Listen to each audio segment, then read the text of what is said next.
உலகெங்கும் நத்தார் பண்டிகை தினத்தினை கொண்டாடும் அனைத்து மக்களுக்கும் இனிய நத்தார் பண்டிகை தின நல்வாழ்த்துக்கள். வணக்கம். இது யூரோப் தமிழின் மதிய நேர பிரதான செய்திகளுடன் இணைந்திருக்கும் நான் நோமிகா சாந்தகுமார். விரிவான செய்திகளுக்கு செல்ல முன்னராக முதலில் தலைப்புச் செய்திகள். சவால்களை வென்று ஒரு நாடாக ஒன்றிணைந்து மீண்டெழுவோம். ஜனாதிபதியின் நத்தார் தின வாழ்த்துச் செய்தி. சிறந்ததோர் எதிர்காலத்துக்காக பொறுப்புடன் கைகோர்ப்போம். பிரதமர் ஹரணியின் வாழ்த்துச் செய்தி. பாதிக்கப்பட்டவர்களுக்கு 25,000 ரூபாய். வவுனியாவில் போராட்டத்தில் குதித்த மக்கள். முன்னாள் ஜனாதிபதி ரணில் மற்றும் சஜித் இடையே விரைவில் நேரடி சந்திப்பு. மொட்டு கட்சி உறுப்பினரிடம் 1000 கோடி ரூபாய் நஷ்ட ஈடு கோரியுள்ள என்பிபி பிரதி அமைச்சர். நாட்டில் ஏற்பட்டுள்ள சிக்கலான சூழ்நிலை. கர்சடி சில்வா ஜனாதிபதிக்கு கடிதம் மூலம் விளக்கம்.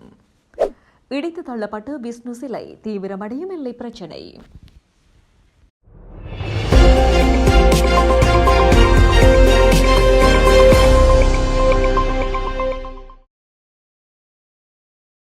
இனி தொடர்பான விரிவான செய்திகள். உலகம் முழுவதும் உள்ள கிறிஸ்தவர்கள் இயேசு கிறிஸ்து பிறந்த தினமான நத்தார் பண்டிகையை இன்றைய தினம் கோலாகலமாக கொண்டாடி வரும் நிலையில் ஸ்ரீலங்கா ஜனாதிபதி அனுரகுமார் திசநாயக்க நாட்டு மக்களுக்கு தனது நத்தார் தின வாழ்த்துக்களை தெரிவித்துள்ளார். அவரது வாழ்த்து செய்தியில் தெரிவித்துள்ளதாவது, இலங்கையர்களாகிய நாம் ஒரு நாடாக மிகவும் வேதனையான இயற்கை பேரழிவை எதிர்கொண்ட பிறகு உறுதியுடன் மீண்டு வரும் சந்தர்ப்பத்திலேயே இந்த நத்தார் பண்டிகையை கொண்டாடுகின்றோம் என்பது அனைவரும் அறிந்த விடயம். அன்பு, அமைதி, மகிழ்ச்சி, பகிர்வு மற்றும் தியாகம் ஆகியவையே நத்தார் பண்டிகையின் உண்மையான அர்த்தங்களாகும். பாதிக்கப்பட்டவர்களுக்கு சகோதர உணர்வுடன் ஆதரவு வழங்குதல் மற்றும் மனித குலத்தின் விடுதலைக்கான அர்ப்பணிப்பு என்பன இவற்றில் முதன்மையானதாகும். கிறிஸ்தவம் உட்பட அனைத்து மதங்களின் போதனையான இக்கட்டான காலங்களில் அயல் வீட்டாரை கைவிடாமல் சகோதரத்துவத்துடன் அரவணைக்கும் உன்னதமான மனித பண்பையும் அசைக்க முடியாத உறுதியையும் கடந்த அனைத்து நிலைமையில் இந்த நாட்டு மக்கள் மீண்டும் மீண்டும் நிரூபித்துள்ளனர். அமைதி, நல்லிணக்கம், தியாகம் மற்றும் இரக்க குணம் கொண்ட ஒரு சமூகத்தை உருவாக்க அழைப்பு விடுக்கும் புனித நத்தாரின் அர்த்தத்தை உண்மையில் புரிந்து கொண்டதனாலேயே ஒருபோதும் பயணிக்க எதிர்பார்க்காத வீதிகளில் கூட தமது சகோதர மக்களுக்காக அத்தியாவசிய பொருட்களை மக்கள் சுமந்து சென்றார்கள் என்று நான் நம்புகின்றேன். இருள் நீங்க வேண்டுமானால் ஒளியின் பிரகாசம் பரவ வேண்டும். பெத்லகேமில் ஒரு ஏழை தொழுவத்தில் பிறந்து கல்வாரி மலைப்பகுதியில் மனித சமூகத்தை பாவத்திலிருந்து மீட்க சிலுவையில் தன்னை அர்ப்பணித்த இயேசு மிகுந்த உறுதியுடனும் நம்பிக்கையுடனும் ஞானத்துடனும் மரணத்தை வென்று உயிர் தெழுந்தார் என்று கிறிஸ்தவம் கூறுகின்றது. யதார்த்தத்தின் வேதனையான உண்மையை எதிர்கொண்டு சவால்களை வென்று ஒரு நாடாக ஒன்றிணைந்து மீண்டெழுவோம் என்று அனைவருக்கும் அழைப்பு விடுத்து அமைதி, மகிழ்ச்சி, மனிதநேயம், இரக்கம் மற்றும் கருணை ஆகியவற்றால் நிறைந்த இனிய நத்தார் பண்டிகையாக அமைய வேண்டும் என்று அனைவரையும் வாழ்த்துகின்றேன். குடிமக்கள் என்ற வகையில் ஒற்றுமை, அன்பு மற்றும் பரிவுணர்வுடன் பொறுப்புடனும் ஒன்றிணைந்து செயற்பட நாம் அனைவரும் இந்த நத்தார் தினத்தில் உறுதி பூணுவோம் என பிரதமர் ஹரணி அமரசூரிய தனது நத்தார் தின வாழ்த்துச் செய்தியில் தெரிவித்துள்ளார்.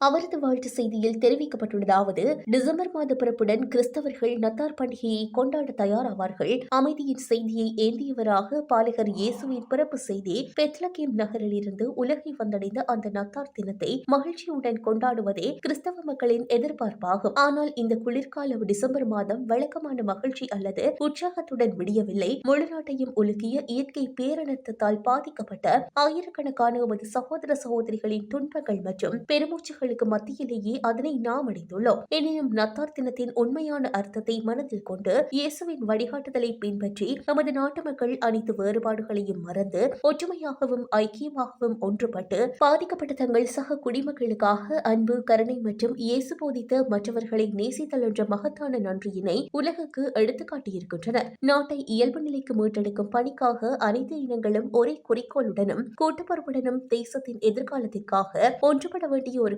காலகட்டத்தை நாம் இப்போது அடைந்திருக்கின்றோம். உண்மையான மாற்றத்தினை எதிர்பார்த்த இலட்சக்கணக்கான மக்களின் நம்பிக்கைகள் எந்த வகையிலும் வீண்போகாத வகையில் அவர்கள் எதிர்பார்க்கும் வளமான நாடு, அழகான வாழ்க்கையை உருவாக்கும் ஒரே நோக்கத்திற்காக நாம் தொடர்ந்தேர்ச்சியாக பாடுபட்டு வருகின்றோம். சிறந்தோர் எதிர்காலத்தை நோக்கிய எல்லோருடைய அந்த கனவிற்காக குடிமக்கள் என்ற வகையில் ஒற்றுமை, அன்பு மற்றும் பரிவுணர்வுடனும் பொறுப்புடனும் ஒன்றிணைந்து செயற்பட நாம் அனைவரும் இந்த நத்தார் தினத்தில் உறுதி பூணுவோம். இலங்கை மற்றும் உலகெங்கிலும் உள்ள அனைத்து கிறிஸ்தவர்களுக்கும் இனிய நத்தார் தின நல்வாழ்த்துக்கள் என்றவாறு அமைந்திருந்தது. வெள்ள நிறுத்தத்தினால் பாதிக்கப்பட்ட வவுனியா சோடுவெந்தபிளவு கிராம மக்கள் போராட்டம் ஒன்றை முன்னெடுத்துள்ளனர். குறித்த போராட்டம் நேற்று முன்னெடுக்கப்பட்டுள்ளது. குறித்த பிரதேசத்தில் வெள்ள அனர்த்தத்தில் பாதிக்கப்பட்டவர்களுக்கு நிவாரணப் பணம் வழங்குவதில் பாரபட்சம் காட்டப்பட்டதாக தெரிவித்து இந்த போராட்டம் இடம்பெற்றுள்ளது. கிராம சேவகர் அலுவலகம் முன்பாக இடம்பெற்ற ஆர்ப்பாட்டத்தில் சுமார் 50 பேர் வரையில் கலந்து கொண்டுள்ளனர். அத்தோடு வெள்ள அனர்த்தத்தில் பாதிக்கப்பட்டவர்களுக்கு அரசாங்கத்தால் ஒதுக்கப்பட்ட 25,000 ரூபாய் கொடுப்பனவு பாதிக்கப்படாதவர்களுக்கு வழங்கப்பட்டதாகவும், பாதிக்கப்பட்ட பலருக்கு குறித்த கொடுப்பனவு வழங்கப்படவில்லை எனவும் குறித்த போராட்டத்தில் ஈடுபட்டவர்கள் தெரிவித்துள்ளனர். இதன்போது ஆர்ப்பாட்டத்தில் ஈடுபட்டவர்கள் கிராம சேவையாளர், அபிவிருத்தி உத்தியோகத்தர் மற்றும் சமுர்த்தி உத்தியோகத்தர்களுக்கு எதிராக பதாதைகளை தாக்கியிருந்ததோடு கோஷங்களையும் எழுப்பியிருந்தனர். இதேவேளை பாரபட்சமற்ற முறையில் குறித்த நிவாரணங்களை வழங்குவதற்கு அரசாங்கம் நடவடிக்கை எடுக்க வேண்டும் எனவும் கோரிக்கை முன்வைக்கப்பட்டிருந்தமை குறிப்பிடத்தக்கது. முன்னாள் ஜனாதிபதி ரணில் விக்ரமசிங்க மற்றும் எதிர்க்கட்சித் தலைவர் சஜித் பிரேமதாச ஆகியோரிடையே விரைவில் நேரடி சந்திப்பொன்று நடைபெறவுள்ளதாக தகவல்கள் வெளியாகியுள்ளது. எதிர்வரும் காலங்களில் ஐக்கிய தேசிய கட்சி மற்றும் ஐக்கிய மக்கள் சக்தி ஆகிய கட்சிகள் ஒன்றிணைந்து பயணிப்பது தொடர்பில் இறுதி தீர்மானத்தை மேற்கொள்ளும் வகையில் இந்த சந்திப்பு இடம்பெறவுள்ளதாக தெரிவிக்கப்படுகின்றது. இதன்படி குறித்த இரண்டு கட்சிகளினதும் மூத்த உறுப்பினர்களின் தலையீட்டில் இந்த நேரடி சந்திப்பிற்குரிய ஏற்பாடுகள் இடம்பெற்று வருவதாக தெரிவிக்கப்படுகின்றது. எதிர்வரும் தேர்தல்களுக்காக ஐக்கிய தேசிய கட்சி மற்றும் ஐக்கிய மக்கள் சக்தி ஆகிய இரண்டு கட்சிகளும் இணைந்து பயணிப்பது தொடர்பில் ஆராய்வதற்காக இரண்டு கட்சிகளில் இருந்தும் பேச்சுவார்த்தைகளுக்காக குழுக்கள் அமைக்கப்பட்டிருந்தன. குறித்த குழுக்கள் இணைந்து பல தடவைகள் பல கட்ட பேச்சுவார்த்தைகளில் ஈடுபட்டு இணைந்து பயணிப்பதாக தீர்மானம் மேற்கொள்ளப்பட்டது. எனினும் தனிக்கட்சியாக இணைவதா அல்லது கூட்டணி அமைப்பதா என்பது தொடர்பில் தீர்மானங்கள் எதுவும் மேற்கொள்ளப்படவில்லை. இந்நிலையில் தற்போது ஐக்கிய தேசிய கட்சியுடன் இணைந்து அந்த கட்சியின் தலைமை பொறுப்பை எதிர்க்கட்சித் தலைவர் சஜித் பிரேமதாச ஏற்க வேண்டும் என யோசனை முன்வைக்கப்பட்டுள்ளது. சஜித் தலைமை பதவியை வகிக்கும் அதேவேளை ரணில் உயர்மட்ட ஆலோசகராக பதவி வகிப்பார் என்ற யோசனையும் முன்வைக்கப்பட்டுள்ளது. இவ்வாறான பின்னணியிலேயே ரணில் விக்ரமசிங்க மற்றும் சஜித் பிரேமதாச ஆகியோரிடையே விரைவில் நேரடி சந்திப்பொன்று நடைபெற உள்ளதாக தகவல்கள் வெளியாகியுள்ளமை குறிப்பிடத்தக்கது. பொதுமக்கள் பாதுகாப்பு பிரதி அமைச்சர் சுனில் வட்டக்கல ஸ்ரீலங்கா பொதுஜன பிரபுடவின் செயற்பாட்டாளரான மஹிந்த பத்ரனவுக்கு எதிராக கடுவளை மாவட்ட நீதிமன்றில் அவதூறு வழக்கு தாக்கல் செய்துள்ளதாக தகவல் வெளியாகியுள்ளது. தனது நற்பெயருக்கு களங்கம் விளைவித்ததாக கூறி இதற்காக 1000 கோடி ரூபாய் நட்டஈடு வழங்குமாறு பிரதி அமைச்சர் இந்த வழக்கின் மூலம் கோரியுள்ளார். கடந்த செப்டம்பர் மாதம் மஹிந்த பத்ரன தனது முகநூல் பக்கத்தில் வெளியிட்ட பதிவு ஒன்றே இந்த சட்ட நடவடிக்கைக்கு காரணமாகும் என குறிப்பிடப்பட்டுள்ளது. அந்த பதிவில் கொழும்பு சினமன் லைஃப் சொகுசு குடியிருப்பு வளாகத்தில் பிரதி அமைச்சர் சுனில் வட்டகல ஒரு சொகுசு அடுக்குமாடி குடியிருப்பை வாங்கியுள்ளார். இந்த சொத்து வாங்குவதற்கான நிதி ஆதாரம் சந்தேகத்திற்குரியது என்றும் இது கையூட்டு மூலம் பெறப்பட்ட பணமாக இருக்கலாம் என்றும் அவர் கேள்வி எழுப்பினார். இந்நிலையில் குறித்த குற்றச்சாட்டுகள் முற்றிலும் பொய்யானவை மற்றும் அடிப்படை ஆதாரமற்றவை என சுனில் வட்டகல நீதிமன்றத்தில் தெரிவித்துள்ளார். தனது அரசியல் வாழ்க்கையையும் தனிப்பட்ட கௌரவத்தையும் சீர்குலைக்கும் நோக்கில் திட்டமிட்டே இந்த பொய் பிரச்சாரம் செய்யப்பட்டுள்ளதாக அவர் குறிப்பிட்டுள்ளார். சச்சின் ரத்வத் என்ற பெயரிலான ஒரு முகநூல் கணக்கை மேற்கோள் காட்டியே மஹிந்த பத்ரன இந்த பதிவை இட்டுள்ள நிலையில் அந்த கணக்கின் நம்பகத்தன்மையும் தற்போது கேள்விக்குறியாக்கப்பட்டுள்ளது. இந்த விவகாரம் தொடர்பாக ஏற்கனவே மஹிந்த பத்ரனவுக்கு கோரிக்கை கடிதம் அனுப்பப்பட்டதாகவும் ஆனால் அதற்கு அவர் எந்தவித பதிலும் வழங்கவில்லை என்றும் பிரதி அமைச்சர் தரப்பில் தெரிவிக்கப்பட்டுள்ளது. கடந்த நவம்பர் மாதம் பிரதி அமைச்சராக பதவியேற்ற சுனில் வட்டகல சட்டத்திறனியாகவும் செயல்பட்டு வரும் நிலையில் சமூக ஊடகங்கள் வாயிலாக பரப்பப்பட்ட இந்த தகவல் தனது பொது நற்பெயருக்கு பாரிய பாதிப்பை ஏற்படுத்தியுள்ளதாக அவர் தனது மனுவில் சுட்டிக்காட்டியுள்ளமை குறிப்பிடத்தக்கது. கொழும்பு துறைமுகத்தில் 13,000க்கும் மேற்பட்ட கொள்களின் கீழ் தேங்கி கிடப்பதாக தெரிவிக்கப்படுகிறது. துறைமுக அமைச்சர், பிரதி அமைச்சர், அமைச்சின் செயலாளர், இலங்கை துறைமுக அதிகார சபையின் தலைவர், சுங்கத்தின் பிரதான அதிகாரிகளுடன் நேற்று இடம்பெற்ற கூட்டம் ஒன்றில் இந்த விடயம் தெரியவந்துள்ளது. அத்தோடு புதிதாக கட்டப்பட்ட வாகன நிறுத்தமிடத்தை மேலதிக சுங்க ஆய்வு மையமாக மாற்ற வேண்டும் என்ற யோசனையும் அதன்போது முன்வைக்கப்பட்டதாக கூறப்படுகின்றது. அரசு நிறுவனங்களின் ஒப்புதல் தேவைப்படும் கொள்கலன்களை புதிய யார்டில் நிறுத்தி வைக்கலாம் என சுங்க பணிப்பாளர் நாயகம் தெரிவித்திருந்தார். மேலும் குறித்த கூட்டத்தில் டெலிவரி ஆர்டர் தாமதங்கள் மற்றும் போக்குவரத்து சங்கங்களுக்கு SMS மூலம் கொள்கலன்கள் இயக்க அறிவிப்புகளை புதுப்பிக்க வேண்டிய அவசியம் உள்ளிட்ட பல செயற்பாட்டு சிக்கல்கள் தொடர்பாகவும் கலந்துரையாடப்பட்டுள்ளது. ஐக்கிய மக்கள் சக்தியின் நாடாளுமன்ற உறுப்பினர் டாக்டர் ஹெர்சடி சில்வா நாட்டில் ஏற்பட்டுள்ள சிக்கலான சூழ்நிலை தொடர்பில் ஜனாதிபதி அனுரகுமார திசாநாயக்கவுக்கு அவசர கடிதம் ஒன்றை அனுப்பியுள்ளார்.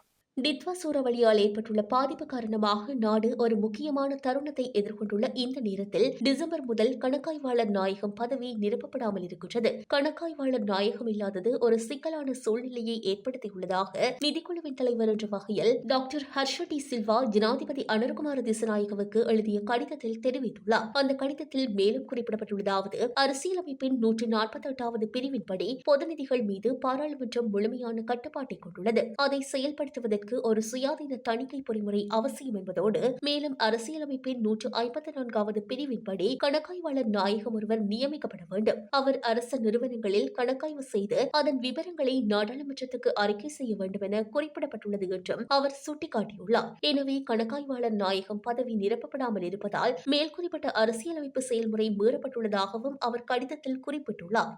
இலங்கை மத்திய வங்கியால் அனுமதி அளிக்கப்படாத நிதி நிறுவனங்களில் வைப்பிடப்பட்ட பணத்தை மீள செலுத்துமாறு மத்திய வங்கி குறித்த நிறுவனங்களுக்கு அறிவித்துள்ளது.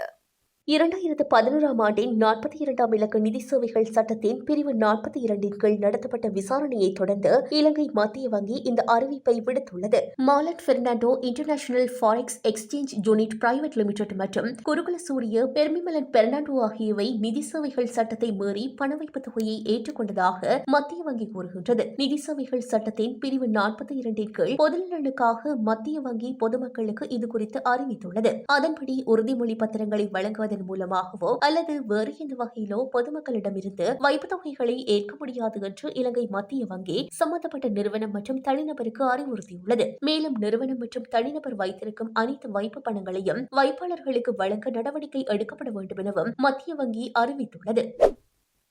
கிராண்ட் பாஸ் மற்றும் பிளியந்தல ஆகிய பகுதிகளில் மேற்கொள்ளப்பட்ட சோதனையின் போது 2 துப்பாக்கிகள் மீட்கப்பட்டுள்ளதாக போலீசார் தெரிவித்தனர்.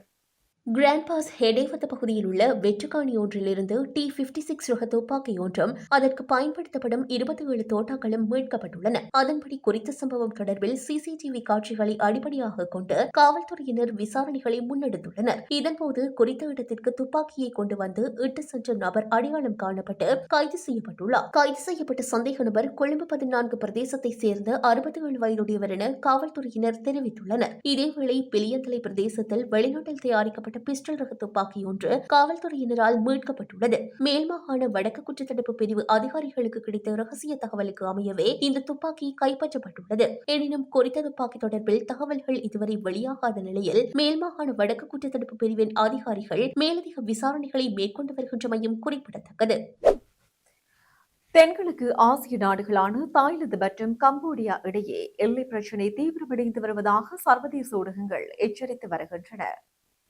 இதற்கிடையில் கம்போடியாவின் பிரேவ் விஹார் பகுதியில் அமைக்கப்பட்டுள்ள விஷ்ணு சிலையை தாய்லாந்து அகற்றியதால் பதற்றம் அதிகரித்துள்ளது. கம்போடியாவுடன் எல்லை பிரச்சினை நீடித்து வரும் நிலையில் தாய்லாந்து ராணுவ வீரர்கள் கம்போடிய பகுதியில் இருந்த விஷ்ணு சிலையை இடித்து அகற்றியுள்ளனர். கடந்த 2013 தனது பிரதேசமாக தாய்லாந்து கருதும் குறித்த இடத்தில் கம்போடிய ராணுவம் 29 அடி உயரத்தில் சிலையை நிறுவியுள்ளது. இரண்டு நாடுகளும் புத்த மதத்தை பின்பற்றிலும் புத்தரின் அவதாரமாக இந்து கடவுள் விஷ்ணுவை கருதுகின்றன. இது தொடர்பான வழக்கில் 1962 தீர்ப்பளித்த சர்வதேச நீதிமன்றம் இந்த சிலை உள்ள பகுதியை கம்போடியாவுக்கு சொந்தமானதாக அறிவித்துள்ளது. எவ்வாறு இருப்பினும் சர்வதேச நீதிமன்றத்தின் தீர்ப்பை தாய்லாந்து ஏற்க மறுத்து வரும் நிலையில் 29 அடி உயரமான இந்த விஷ்ணு சிலையை தாய்லாந்து அகற்றியுள்ளது. இதன் காரணமாக பதற்றம் அதிகரிக்கவே இரண்டு நாடுகளுக்கும் இடையில் போரை அதிகரிக்கும் வாய்ப்பும் அதிகரித்து வருவதாக சர்வதேச ஊடகங்கள் தெரிவித்து வருகின்றன. தென்கிழக்கு தாய்வானில் உள்ள கடலோர மாவட்டமான தைடுங்கில் 24ஆம் தேதி புதன்கிழமை பிற்பகல் டிக்டர் அளவுகோலில் 6.1 பதிவான வலுவான நிலநடுக்கம் ஏற்பட்டுள்ளது. இதனால் தலைநகர் தைபேயில் உள்ள கட்டடங்களும் அதிர்ந்ததாக வெளிநாட்டு தகவல்கள் தெரிவிக்கின்றன. இருப்பினும் சேதம் ஏற்பட்டதாக எந்த தகவலும் வெளியாகவில்லை. 11.9 கிலோமீட்டர் ஆழத்தில் நிலநடுக்கம் ஏற்பட்டதாக தைவான் அதிகாரிகள் தெரிவித்துள்ளனர். 2016ஆம் ஆண்டு தெற்கு தைவானில் ஏற்பட்ட நிலநடுக்கத்தில் 100க்கும் மேற்பட்டோர் இறந்ததோடு 1999இல் 7.3 ரிக்டர் அளவிலான நிலநடுக்கத்தில் 2000க்கும் மேற்பட்டோர் இறந்தமை குறிப்பிடத்தக்கது. செய்திகளின் நிறைவாக மீண்டும் தலைப்புச் செய்திகள். சவால்களை வென்று ஒரு நாடாக ஒன்றிணைந்து மீண்டெழுவோம். ஜனாதிபதியின் நத்தார் தின வாழ்த்துச் செய்தி. சிறந்ததோர் எதிர்காலத்துக்காக பொறுப்புடன் கைகோர்ப்போம். பிரதமர் ஹரணியின் வாழ்த்துச் செய்தி. பாதிக்கப்பட்டவர்களுக்கு 25,000 ரூபாய். வவுனியாவில் போராட்டத்தில் குதித்த மக்கள். முன்னாள் ஜனாதிபதி ரணில் மற்றும் சஜித் இடையே விரைவில் நேரடி சந்திப்பு. மொட்டு கட்சி உறுப்பினரிடம் 1000 கோடி ரூபாய் நஷ்ட ஈடு கோரியுள்ள NPP பிரதி அமைச்சர். நாட்டில் ஏற்பட்டுள்ள சிக்கலான சூழ்நிலை. கர்சடி சில்வா ஜனாதிபதிக்கு கடிதம் மூலம் விளக்கம். இடித்து தள்ளப்பட்டு விஷ்ணு சிலை தீவிரமடையும் எல்லை பிரச்சினை. இத்துடன் யூரோப் தமிழின் மதிய நேர பிரதான செய்திகள் நிறைவு பெற்றன. வணக்கம்.